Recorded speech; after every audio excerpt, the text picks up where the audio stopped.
15 तारीख से गुप्त नवरात्रे प्रारंभ हो जाएंगे। जब नवरात्रे प्रारंभ हो, गुप्त नवरात्रे प्रारंभ हो, गुप्त नवरात्रे का मतलब होता है कि गोपनीय रूप से शिव की और शक्ति की आराधना करना। गोपनीय रूप से शिव और शक्ति की आराधना करना, एकांत में बैठकर, कहीं मत जाओ। तुम्हारा मन करे गुप्त नवरात्रे में 24 घंटे में से अगर 5 मिनट निकाल लो और 5 मिनट बैठकर कुछ मत करो। अपने हाथ में भी अगर एक गुप्त रुपया, कोई सिक्का, 1, 2, 5, 10 जो भी सिक्का तुम्हारे पास में हो, चांदी का हो या 1 रुपया का हो या सोने का हो या हीरे का हो, जो भी हो तुम्हारी मर्जी, या अपना ये रुपया जो आप लोग आरती में चढ़ाती हो, कोई सा भी 1 रुपया अपने हाथ में रखकर बेलपत्र के साथ अगर प्रतिदिन शिव के मंत्र का जाप करती हो और माँ आदिशक्ति के नाम का एक दीपक शिव के मंदिर में अगर लगा देती हो या देवी के मंदिर में शिव के नाम का दीपक लगा देती हो, और वो रुपया, वो बेलपत्र 9 दिन तक अपने हाथ में रोज रखना है। 5 मिनट रखो, 2 मिनट रखो, और उस रुपए और बेलपत्र को अपने पास रखो। 9वां दिन पूर्ण हो, बेलपत्र शिव को समर्पित कर दो और वो रुपया शिव जी को स्पर्श कराकर वापिस अपने हाथ में लेकर अपनी अलमारी में या तिजोरी में रखो। वो गोपनीय गुप्त नवरात्रे आपकी जीवन में ऐसी संपदा देता है कि जीवन में बेबहू की कमी नहीं। शिव और शक्ति, इन दोनों की साधना, उन दोनों की साधना। गुप्त नवरात्रे ये नहीं कर सकते तो थोड़े से अनार का रस या अनार के दाने, थोड़े से 2-4 दाने प्रतिदिन अनार के दाने 2-4 अपनी माता रानी के, शिव के स्मरण में, अपना घर का जो मंदिर हो जिसमें भगवान बैठे हों, तुम्हारे घर के मंदिर में जो भी भगवान बैठे हैं, अगर 9 दिन तक लगातार अनार के 2-4 दाने का भी आप रोज माता रानी को अगर भोग लगाती हो और उस अनार के दाने का या शिव को भोग लगाते हो, उस अनार के दाने का घर के जितने सदस्य एक एक दाना अनार का सब खा लें। शरीर में रोग कैसा भी हो वो रोग समाप्त होकर ही रहता है। गुप्त नवरात्रे शिव और शक्ति की आराधना के होते। शिव और शक्ति नवरात्रे में जितनी शंकर की आराधना कर सकते हो उतनी करो। शंकर की आराधना करने से नवरात्रे में शक्ति का बल बढ़ता।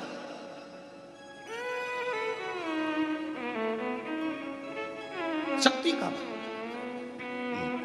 क्यों गुरुजी, नवरात्र में शंकर जी की आराधना क्यों करना चाहिए? हमने कहा अगर माता रानी से जो मांगना है तुम्हें, अगर तुमने नवरात्रे में शिव जी की आराधना करिए, शंकर की कथा सुनिए, शंकर की आराधना करिए, शिव स्तुति करिए, शंकर को 1 लोटा जल चढ़ाया, मां आदिशक्ति तुम्हारे पर कृपा करेगी। क्यों? क्योंकि जिस स्थान पर शिवलिंग रखा होता है और जो हस्त कमल है वो मां पार्वती, जगत जननी दुर्गा भवानी है। जब हम जल चढ़ाते हैं, मां आदिशक्ति अम्बा जगदम्बा 64 योगिनियों पर वो जल चढ़ जाता है और जगत जननी नवरात्र में प्रसन्न हो जाती है। वो जल की इतनी महत्वता है। आदिशक्ति को प्रसन्न करना है, नवरात्र में शिव जी को जल चढ़ा।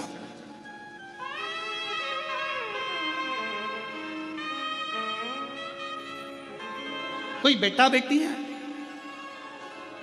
कोई एग्जाम दे रहे हैं, कंपटीशन एग्जाम में बैठ रहे हैं, सर्विस के लिए जा रहे हैं, नौकरी के लिए जा रहे हैं, नौकरी नहीं लग रही है, हम कहेंगे लाल पुष्प की पत्तियों को प्रत्येक किसी भी नवरात्रि के अंतर्गत 9 दिन का तुम नियम बना लो। जैसे कई माताओं का नियम रहता है, मेरा व्रत है, मैं दूध पर 1 गिलास दूध पर व्रत करूंगी, मैं नंगे पैर चलूंगी, मैं ये व्रत करूंगी, मैं वो व्रत करूंगी। मैं बेटा बेटियों से कहूंगा, नवयुवक बच्चों से कहूंगा, अगर आप कंपटीशन एग्जाम में बैठ रहे हो, अपनी पूरी मेहनत करो, पूरा परिश्रम करो, रात दिन एक करो और लगे रहो।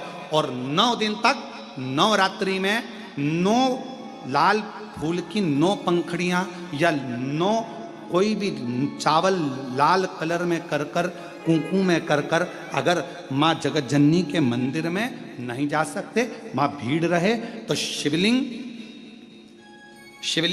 की जो जलाधारी है जहां पानी गोल घूमता है, इस जलाधारी पर कहीं पर भी नवरात्रे में 9 दिन तक या तो लाल फूल की पंखड़ी 9 या 9 चावल के दाने लाल कलर कर कुंकू में, लाल चंदन में उस स्थान पर चढ़ाना प्रारंभ करो। 9 दिन के बाद तुम्हें 15 दिन और निकलेंगे, उसके बाद तुम्हें खुद लगेगा कि तुम्हारी जॉब, तुम्हारी नौकरी तुम्हारा बाबा ने लगाया है। शक्ति का बल, परिश्रम जरूर करना, मेहनत जरूर करना, रात दिन पढ़ाई एक साथ करना और अपने परिश्रम को नहीं छोड़ना। मेहनत जरूर करो पर साथ में ये प्रयोग भी करो। नवरात्रि का देखो, शिव और शक्ति का बल तुम्हें प्रसन्नता देता है कि नहीं देता? शिव शक्ति का बल हमें प्रसन्नता देता है कि नहीं देता?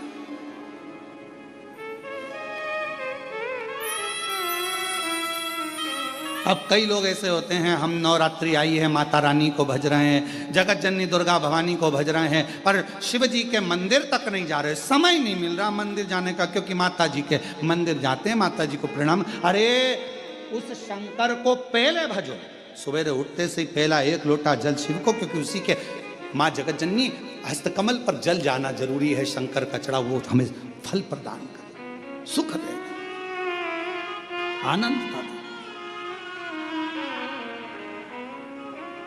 और महादेव नमन चरणों में स्वीकार कीजिए, सबका किया है मेरा भी उद्धार कीजिए, उद्धार कीजिए। हे त्रिपुंडधारी, हे त्रिशूलधारी, हे त्रिपुंडधारी, आप भजो। और नवरात्रे में भी देवी की आराधना का एक स्मरण का सुख है महाराज। ज्योत का विधान है, नवरात्रे में देवी की ज्योत लगती है, अखंड ज्योति लगती है, जवारे बुआए जाते हैं, कलश लगता है। ज्योत का भी विधान है, जिसके यहां दिया अखंड जलाया जाता है, अगर वो दिए की लो, दिए की बाती अगर दक्षिण दिशा की होती है तो उसके घर में साल भर में एक घात जरूर होती है।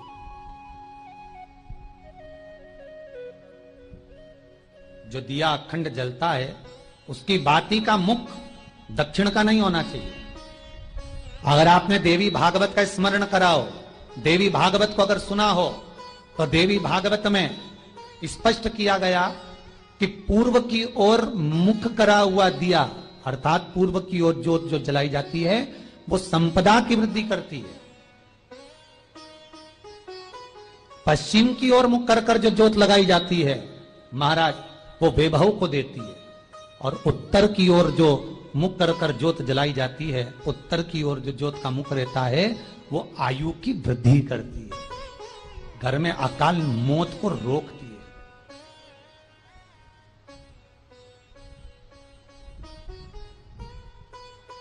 नवरात्रे का जो भाव तत्व है उसको भी अच्छे से समझ लेना।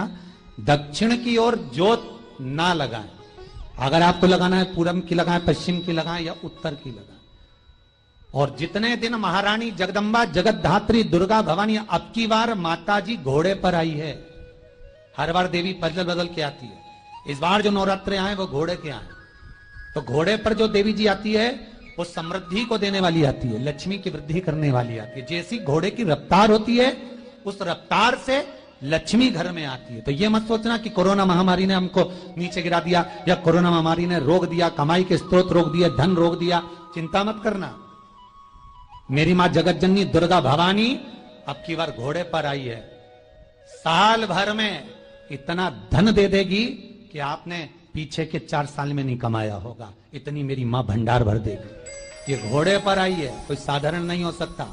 देवी भागवत में स्पष्ट किया गया, जब जगदम्बा मगर पर आती है उसका भाव अलग है, और जगदम्बा जब हाथी पर आती है उसका भाव अलग है, और जगदम्बा जब घोड़े पर आती है तो जगत को समृद्धिवान बना देती है, वैभव में कमी नहीं आती। अभी भले दुनिया के लोग अभी रोते हैं कि पैसा नहीं आ रहा, कोरोना महामारी ने सब तोड़ दिया, रोक दिया, पर चिंता ना करना, मेरी मां अगर घोड़े पर आई है तो उसका सुख आपको जरूर मिलेगा।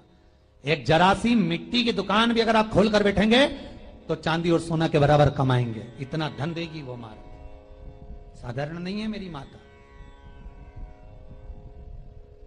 तात्विक सुख का आनंद देने वाली, लाभ तत्व प्रदान करने।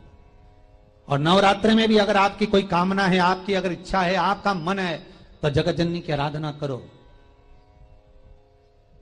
पति और पत्नी में अगर क्लेश है तो जगदम्बा के मंदिर में मक्खन चढ़ाओ, प्रेम बढ़ जाएगा। आपको लगता है कि पति कोई अन्य स्त्री से लगा हुआ है या परिवार टूट रहा है, तलाक तक पहुंच गया है, तो माता के मंदिर में आप ध्वजा लगवाइए, उस ध्वजा पर मक्खन लगाकर लगवाइए, आपको लाभ मिलेगा। महाराज, यदि आपको लगता है कि बच्चे बहुत ज्यादा अपशब्द बोल रहे हैं, मुंह चला रहे हैं और प्रेम नहीं रख रहे, तो माता के मंदिर में लाल पुष्प, लाल चंदन और लाल चूड़ी मां को समर्पित करिए, प्रेम बढ़ेगा। बच्चा कभी आप जी से कम नहीं बोलेगा, प्रेम की भाषा निकलेगी मुझसे।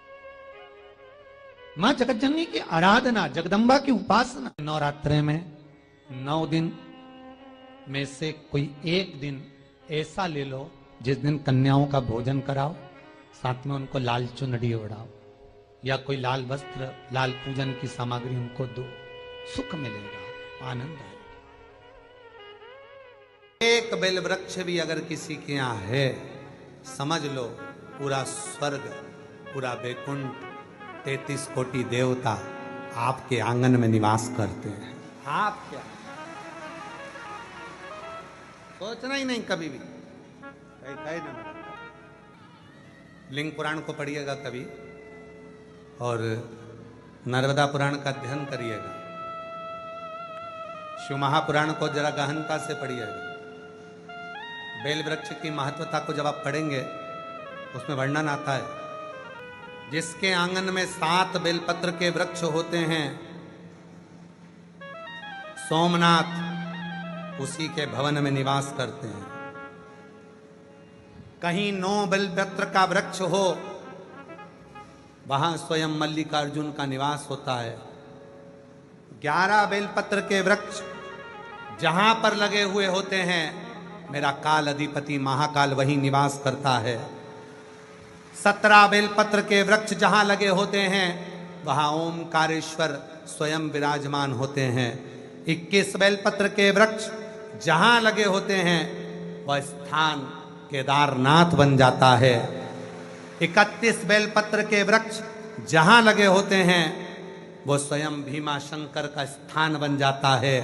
और जहां बेलपत्र की वाटिका होती है, 108 बेलपत्र के वृक्ष लगे होते हैं, वो स्वयं काशी विश्वनाथ का स्थान काशी बन जाता है।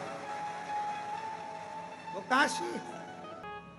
काशी में गंगा ज्ञानवापी, मसान काशी का मणिकर्णिका घाट और काशी का विश्वनाथ। बेलपत्र के वृक्ष जहां आप कुबेरेश्वर धाम आते हो तो ये सब चीजों का दर्शन आपको होगा। सामने बेलवाटिका, अंदर जाओगे तो बेलपत्र के वृक्ष, पीछे बटकेश्वर पर जाओगे तो उसके पीछे बेलपत्र के वृक्ष। पूरे कुबेरेश्वर धाम में चारों तरफ बेलपत्री के वृक्ष लगे हुए, आप दर्शन करेंगे। कुछ वृक्ष छोटे हैं, कुछ बड़े। जैसे काशी में शमशान लगा हुआ है, वैसे ही वैसे कुबेरेश्वर धाम पर पीछे की ओर शमशान बना हुआ। जैसे काशी में ज्ञानवापी है, वैसा कि वैसा ही कुबेरेश्वर धाम का जहां कंकर शंकर रखा हुआ है, जिस शिला का आप दर्शन करते हो, 2 त्रिशूल लगे हैं, उसी के पास में एक वापी है, कुआं है, उसके ऊपर छत डाल दी गई है। हृदय से जब हम शिव को पुकारें, शिव क्यों, एक बेलपत्री का वृक्ष भी अगर अपने घर के आंगन में है, गमले में है, एक बेलपत्री का वृक्ष भी यदि हमारे यहाँ लगा है, समझ लेना संपूर्ण ब्रह्मांड का अधिपति भगवान शिव, भगवान नारायण और ब्रह्मा 33 कोटि देवता के साथ में हमारे यहाँ पर विराजमान है। हमें कहीं जाने की जरूरत नहीं, स्वयं। कभी आप लोगों का मन हुआ करे ना कि मुझे अयोध्या की परिक्रमा करना है, वृंदावन की परिक्रमा करना है, काशी की परिक्रमा करना है, उज्जैनी की परिक्रमा करना है, नर्मदा की परिक्रमा करना है, गंगा की परिक्रमा करना है, सरयू की परिक्रमा करना है। जिस दिन तुम्हारा मन कर जाए कि मुझे परिक्रमा करना है, प्रदोष का दिन देखना, प्रदोष काल का समय देखना और बेलपत्री के वृक्ष के नीचे जाकर 11 परिक्रमा नमः शिवाय कहते हुए, ओम नमः शिवाय कहते हुए, श्री शिवाय नमस्तुभ्यम कहते हुए लगा लेना और वहां की रच को अपने मस्तक पर चढ़ा लेना। सारे तीर्थों की परिक्रमा का फल प्राप्त हो जाए। एक बेलपत्र के वृक्ष की परिक्रमा सारे तीर्थों के परिक्रमा का फल दे देती है। एक बेलपत्र के वृक्ष की परिक्रमा सारे सरोवरों के तीर्थ का परिक्रमा का फल प्रदान कर देती है। वो बेलपत्र का वृक्ष कोई साधारण नहीं होता, जिसके नीचे स्वयं गौरी शंकर निवास करते हैं। स्वयं गौरी शंकर। महाराज, जिस महिला और पुरुष का, किसी व्यक्ति का जब पांव का घुटना डॉक्टर बोल दे कि इसको बदलना पड़ेगा, हड्डी बेकार हो गई है, हड्डी गल गई है, L1 L2 कमर का कोई गुरिया खसक गया है, कोई घुटने में कोई प्रॉब्लम खड़ी हो गई है, पाँव में कोई प्रॉब्लम खड़ी हो गई है और वो पाँव ठीक ही नहीं हो रहा, इंजेक्शन लगवा लिया, दवाई ले ली और डॉक्टर कह रहा है ऑपरेशन कराना ही पड़ेगा। तो डॉक्टर साहब से कहना कि हमको गोलियां दे दो, दवाई दे दो, आप शिव का रूप हो और थोड़ा सा समय लेकर महाराज कुछ समय थोड़ा सा ले, शिव जी की स्तुति थी, भगवान शंकर का एक बेलपत्री, एक कनेर का फूल, एक बेलपत्री, एक धतूरा, इन दोनों को दोनों हाथों में रखिए। कंबल और धनंजय दोनों का स्मरण करिए, शिव जी के दोनों हस्त कमल का। और भगवान शंकर का जो शिवलिंग है, उस शिवलिंग का जो जल बहता है जलाधारी का, धतूरे वाला बेलपत्र धतूरा अशोक सुंदरी वाली जगह पर रख दीजिए और कनेर का फूल और बेलपत्र जो हस्त कमल है मां पार्वती का, इस ओर वहां रख, दोनों का नाम लेकर कंबल और धनंजय शिव जी का स्मरण करिए। कुंदकेश्वर महादेव का नाम लीजिए, धतूरे को वहीं छोड़ दीजिए, कनेर के पुष्प को वहीं छोड़ दीजिए और बेलपत्र दोनों लेकर आ जाइए। दोनों बेलपत्र को, एक को सुबह, एक को रात्रि के समय पर, सोने से पहले दोनों बेलपत्र को एक एक कर कर, छोटी छोटी सी बेलपत्र हो तो उसको चबाकर खाने का प्रयास करिए। 5 बार यदि कर लिया तो ये निश्चित है अगली बार आप डॉक्टर को दिखाने जाओगे तो वो कह देगा कि ऑपरेशन की जरूरत नहीं है, घुटने काम करना प्रारंभ। कंबल और धनंजय शिव जी के हाथ के ये वो 2 सर्प हैं। भगवान देवादिदेव महादेव के हाथ के ये 2 सर्प हैं जो हमारे शरीर की अस्थियों को, हड्डियों को, हमारे शरीर की जितनी भी अस्थियां हैं उनको प्रखर कर देते हैं, उनको प्रबल कर देंगे। आप लोगों के स्मरण में रहना चाहिए। क्या नाम है दोनों का? पहले का कंबल, कंबल और दूसरे का। अब कल से आज तक में आपको 5 सर्पों के नाम स्मरण करा दिए हैं। कानों में कौन कौन है? पद्म, पिंगल। कमर पर कौन है? नील। हाथों में कौन है? कंबल, धनंजय। शिव जी के श्रृंगार में जितनी जितनी सामग्री है, भगवान शंकर के श्रृंगार में जितना जितना सामान है, भगवान शंकर के श्रृंगार में चाहे धतूरा हो, आंख का पुष्प हो, कनेर का पुष्प हो, बेल का फल हो, बेलपत्री हो, चाहे भगवान शंकर के श्रृंगार में चंद्र हो, चाहे भगवान शंकर के श्रृंगार में गंगा का जल हो, चाहे भगवान शंकर के श्रृंगार में चंदन हो, चाहे भगवान शंकर के श्रृंगार में भस्म हो, चाहे भगवान शंकर के श्रृंगार में चूरमा हो, चाहे भगवान शंकर के श्रृंगार में रोट का चूरा हो, ये जो भी भगवान शंकर को समर्पित किया जाता है इसमें फल बहुत है। उनका श्रृंगार और श्रृंगार का फल हमको देता जाता।